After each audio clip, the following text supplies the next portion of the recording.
立法議員關翠杏質詢當局係咪有條件對現有嘅社會福利政策作出調整，低收入人士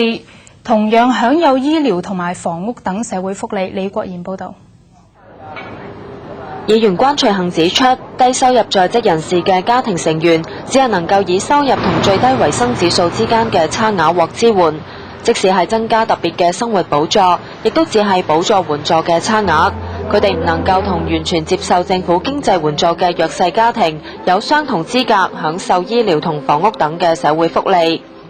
佢質詢當局係咪具備條件對現有嘅社會福利政策作出調整，俾低收入家庭同樣能夠享受醫療、房屋等嘅社會福利，減輕佢哋嘅生活壓力。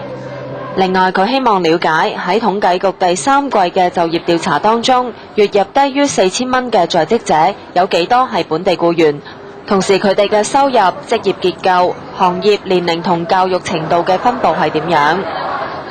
佢指出喺就業調查數據當中並冇對本地同外地僱員嘅數字作出區分，容易喺資料分析嘅時候導致誤差。期望當局考慮喺現有嘅統計基礎上列明本地僱員嘅就業情況。